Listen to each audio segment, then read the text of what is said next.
മനസ്സിനാണ് വേണ്ടുന്നത്. പിന്നെ ആരോഗ്യമില്ലാത്തവരും യോഗ ചെയ്യാൻ യോഗ്യരല്ലാത്തവരുമായ ഒരുപാട് ആൾക്കാരുണ്ട്. യോഗ എപ്പോഴും നല്ലതാണ്.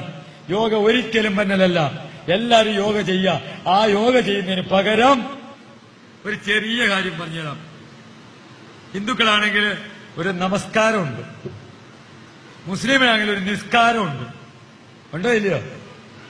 ആ നിസ്കാരം നേരാമണങ്ങ് ചെയ്യാമെങ്കിൽ അതേ കൂടിയ വലിയ യോഗ വേറെ ഇല്ല. അതിന്റെ അപ്പുറത്ത് യോഗയില്ല. ഇയാൾ യോഗ ചെയ്യാൻ നടക്കും. അതെങ്ങനെ യോഗ ചെയ്യേണ്ടതെന്ന് എത്ര പേർക്ക് അറിയാം? പറ. നിസ്കരിക്കാൻ എത്ര പേർക്ക് ഇതിനകത്തിരിക്കുന്നവർക്കറിയാം? എങ്ങനെ വേണം കാലിരിക്കാൻ? ഏത് കാലയിലാണ് ഇടതുവശത്തെ ചന്തി ഇരിക്കേണ്ടുന്നത്? ഇരിക്കുമ്പോൾ ഈ ചന്തി പൊങ്ങാതെ തറയിൽ നെറ്റി മുട്ടിക്കാൻ പറ്റിയ എത്ര പേര് ഇതിനകത്തിരിപ്പുണ്ട്?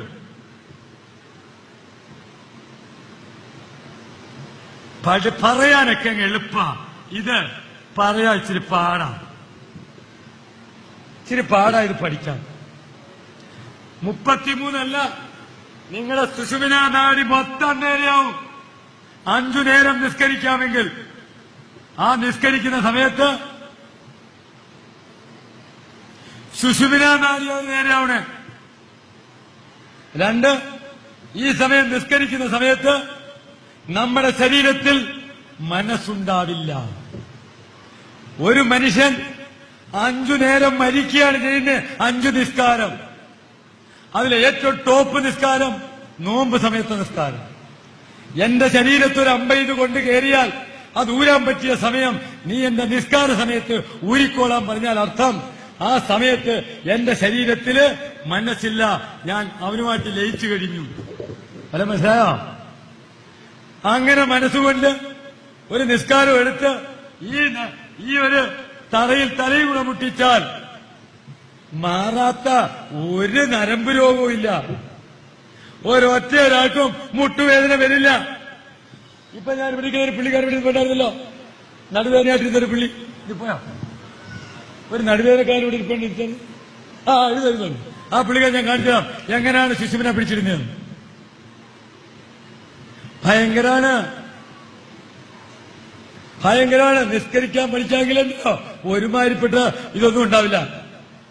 പക്ഷെ എത്ര പേർക്ക് ഓതാനറിയാം? എത്ര പേർക്ക് നിസ്കരിക്കാനറിയാം? ഒരു വലിയ രസമാണ്. നിങ്ങൾ ഞാൻ പഠിക്കാൻ ഇറങ്ങിയപ്പോഴല്ലോ ഞാൻ കുറച്ച് പഠിക്കുന്നുണ്ട്. പഠിക്കാൻ ഇറങ്ങിയപ്പോഴാണ് കഥ മനസ്സിലായത്. അപ്പോഴാണ് മനസ്സിലായത് നമ്മൾ ആരും ഒന്നും പഠിക്കണില്ല. നമ്മളൊക്കെ എന്തൊക്കെ വായിക്കുന്നു അർത്ഥം മനസ്സിലാവാതാണ് നിങ്ങൾ ഖുർആൻ പഠിക്കണേ. അർത്ഥം ആർക്കും മനസ്സിലാവണില്ല.